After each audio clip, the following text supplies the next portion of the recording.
Hello everyone, welcome back. In previous lecture, I explained about the various stress strain, then principal stresses, analysis of it, and the more. Today, I am going to start the third number chapter that is about the yield condition and stress strain relationship. Now, in this, there are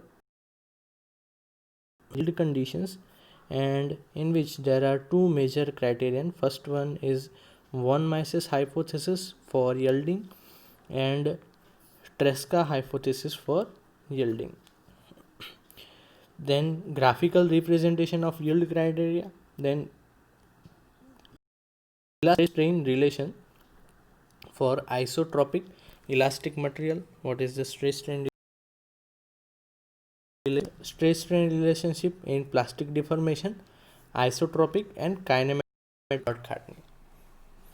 So let us start first with the introduction about the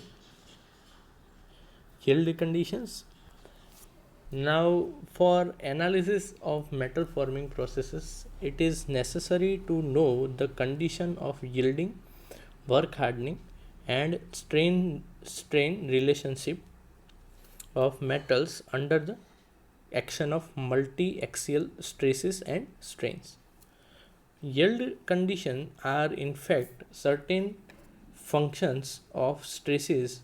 The metal body is said to be at yield point when this function attains certain value which is related to the yield strength of metal in uniaxial, tensile or compressive or shear stress.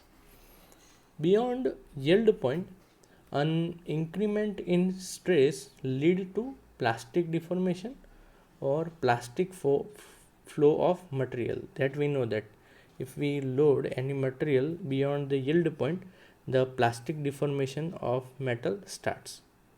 When the value of yield function is less than the required the the required the yielding, the body suffers on elastic deformation. We know that the stress strain curve, this is up to this there is elastic limit, then after releasing the load the graph look like this. So this is the elastic region and this is the yield point. After that the material is in plastic deformation form, and before that it is in yield condition or in elastic deformation. Stress strain relation in plastic deformation are quite different from the one used for elastic deformation. So for plastic deformation, this stress strain curve will change as compared to the elastic deformation. The elastic stress strain laws are based on the conservation of energy. When the body is deformed, the energy used in deformation gets stored in the body, and this energy may be recovered on unloading. That we know in the elastic deformation, the body stored energy is stored in the body. So when we apply load and release the load, it comes to its original shape, then come back to its original shape. So and the plastic stress strain laws on the other hand are based on dissipation of energy. The energy spent in the plastic deformation remains is the same.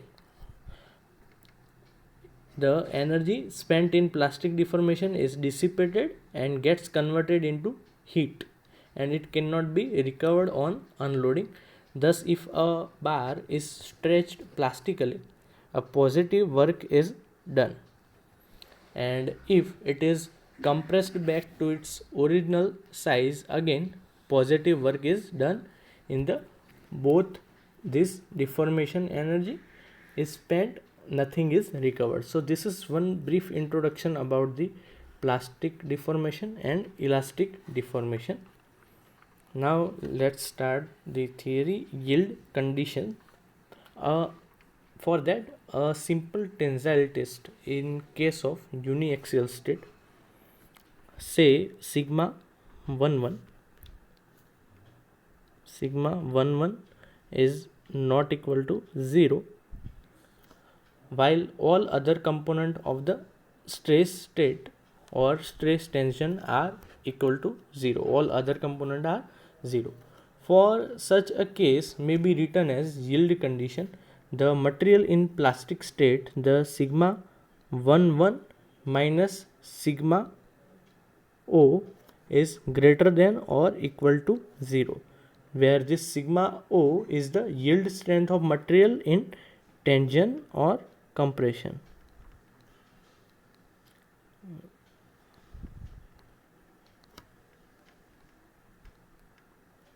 Material in tension or compression. However, in metal forming processes, more than one stresses are often involved. Therefore, we must have a yield condition based on all the component of stress tensor. Here we are considering the condition when the metal body just comes to plastic state or yield point.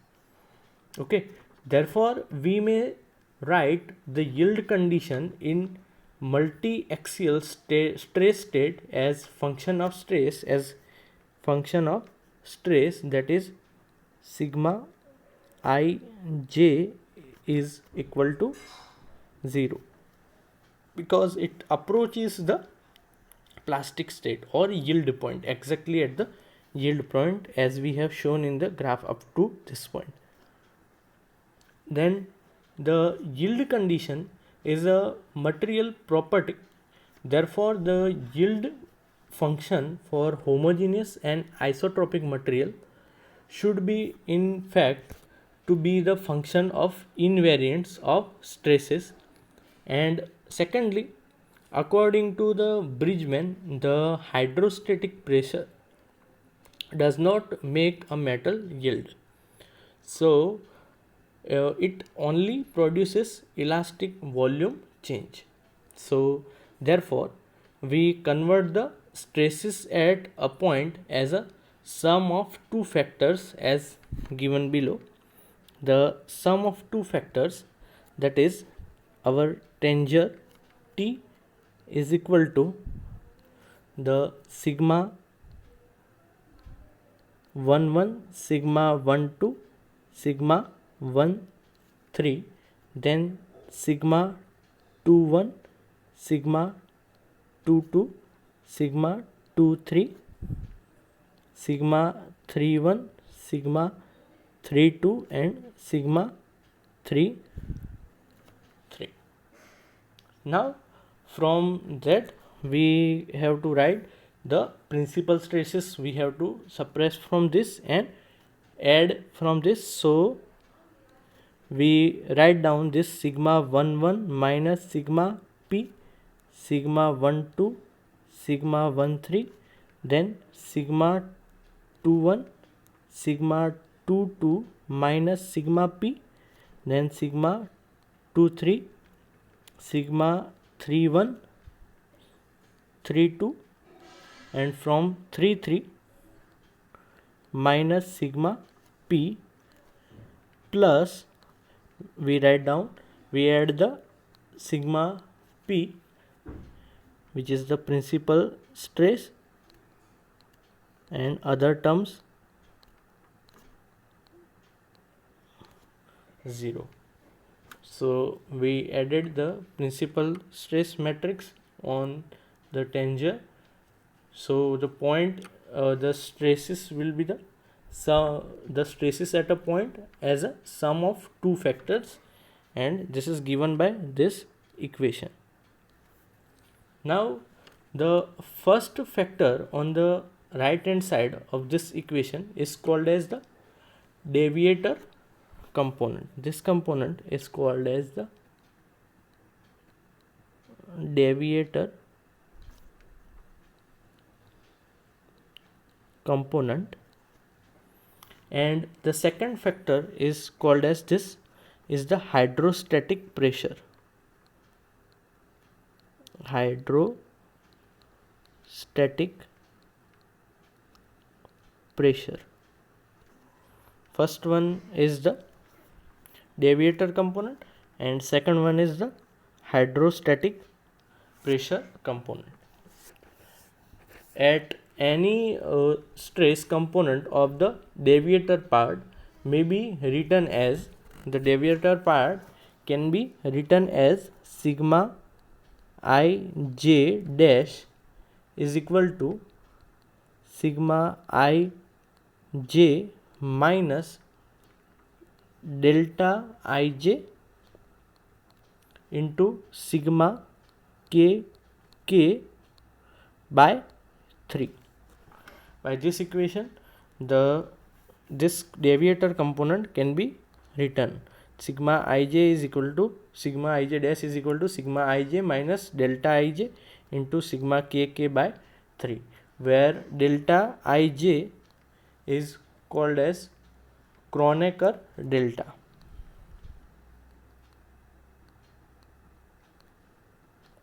Kronecker delta, and it has value of 1 for I is equal to j and 0 when I is not equal to j. Here the value is 1 if I is equal to j, and its value is delta is equal to 0 if I is not equal to j, and its value is 1 if I is equal to j.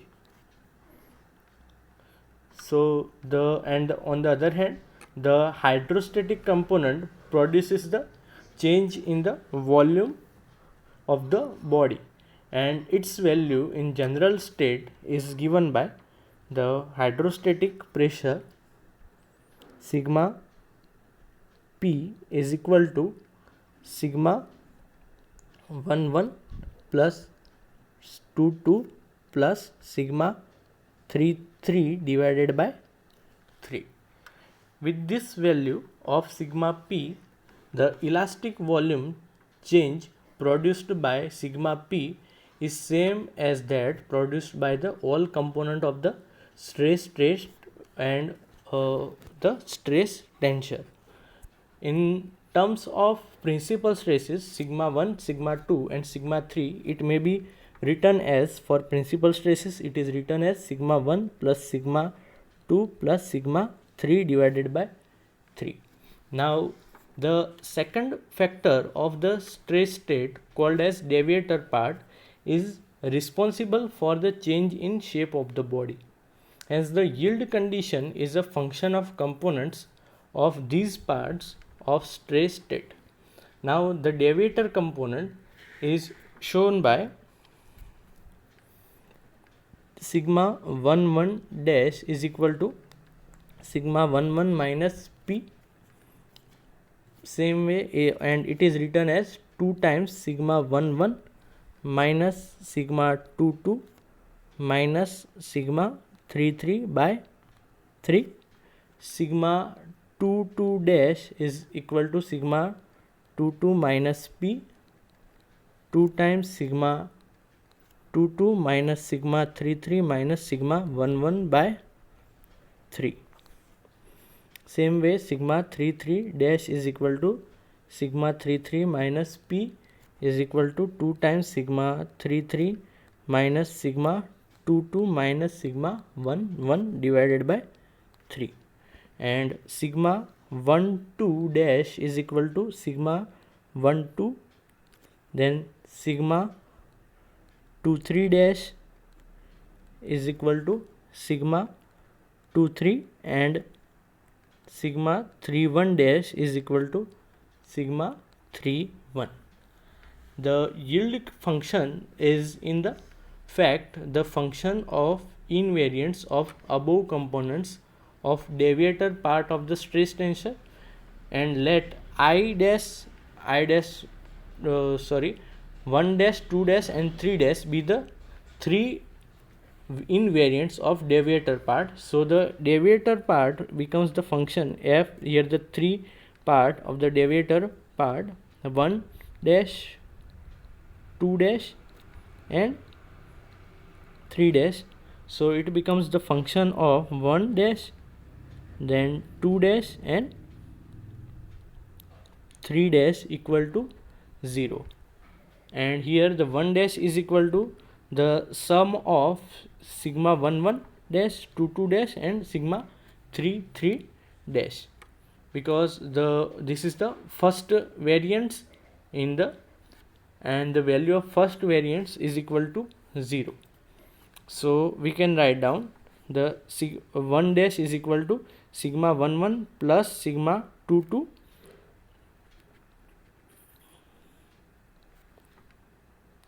plus sigma 3 3. So we will add these three value for 1 dash and the other will be taken as 0. So for 1 dash is equal to sigma 1 1 dash plus sigma 2 2 dash plus sigma 3 3 dash is equal to sigma 1 1 plus sigma 2 2 plus sigma 3 3 minus 3 times sigma p, which is equal to 0.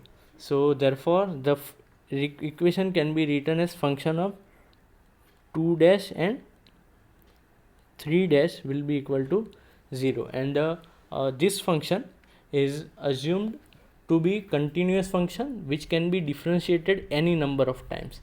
So for it may be written in the form of power series. Power series is given by this equal to f11 2 dash and 3 dash is equal to a plus b 2 dash plus c 3 dash plus d 2 dash square up to. In this way power series form it can be written. Here it is plus and this is d.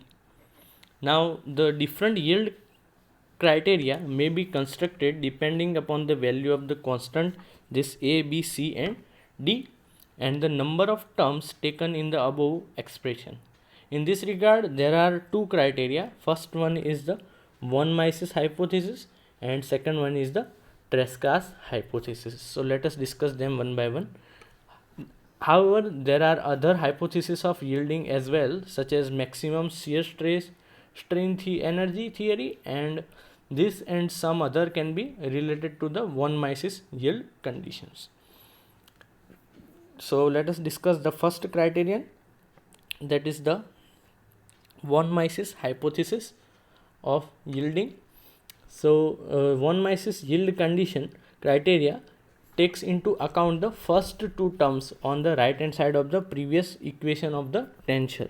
So the first second term was 2 dash is equal to k square. Here where k is the constant which depend on the material property, and the details discussed below. The term of general component of stress tensor or von Mises hypothesis may be described as a stressed metal body reaches the yield point if the equation is satisfied. The sigma 1 1 minus sigma 2 2 square plus sigma 2 2 minus sigma 3 3 square plus sigma 3 3 minus sigma 1 1 square plus 6 times sigma 1 2 square plus sigma 2 3 square plus sigma 3 1 square is equal to 6k square.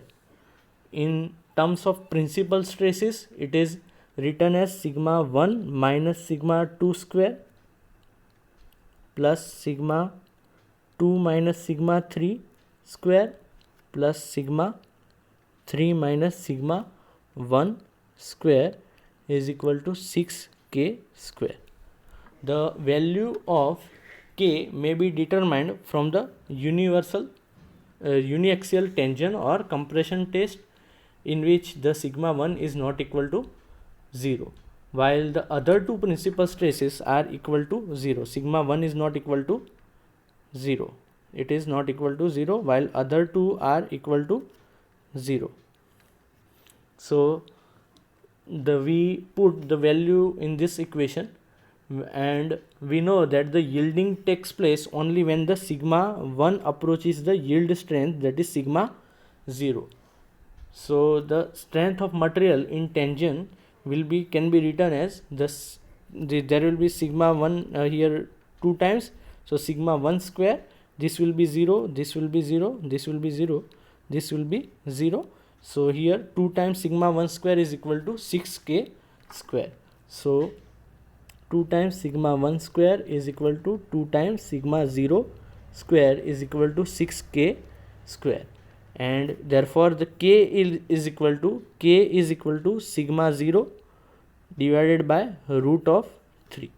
So the value of k may also be determined by the experimenting with different state of stress, and thus by substituting a thin tube of torsion we may create a condition of pure shear. By increasing the torsion and hence shear stress, the material of the tube is brought to the yield point, and sigma 1 2 be the shear stress due to the torsion, and let the tau O be the yield strength of the material in shear, we can get the equation here K is equal to tau O, which is equal to the yield strength of material in shear, tau O. Now the equation will be reduced to tau O if we put the K is equal to tau O and sigma 0 by root 3. So this will become a yield strength of material in shear to its yield strength in tension. So this provide a test whether the metal obeys the von Mises condition or not. On the other hand, can be determine the yield strength in tension and shear if the equation is satisfied or not. So this is the von Mises hypothesis of yielding. Next is Tresca's hypothesis. Tresca was an engineer by profession, and he carried out a large number of experiments and came with the following conclusion: that a metal body reaches the yield point when the maximum shear stress in the body reaches the value equal to the yield strength. The shear strength maximum becomes the yield strength at the when the body reaches to the yield point. If the stresses in the principal stress form sigma 1, sigma 2 and sigma 3, the maximum shear stresses can be written as T1 maximum is equal to 1 by 2 sigma 1 minus sigma 2. Then tau 2 max is equal to 1 by 2 sigma 2 minus sigma 3. Next, tau 3 max is equal to 1 by 2 sigma 3 minus sigma 1. Out of these three, we can determine the greatest value of shear stress if we know the relative magnitude of principal stresses. Let us take the sigma 1 is greater than sigma 2 greater than sigma 3, then the greatest value of shear stress will be tau max, greatest value will be equal to 1 by 2 sigma 1 minus sigma 3. This will be the greatest value. And according to Tresca's hypothesis, this greatest value is equal to the tau 0, means the yield strength of material in shear. Now in a tensile test, we may take the sigma 1 is not equal to 0 while the other component of stress equal to 0. So we put sigma 1 is equal to sigma 0, that is yield strength in tension, and the uniaxial tensile is greater value of shear equal to half the tensile value. So here the tau O will be equal to sigma o by 2, जो tensile की value है उससे half होगी जो shear की value है वो. Thus, according to Tresca's hypothesis, the yield condition is shear is equal to the half the yield strength in tension.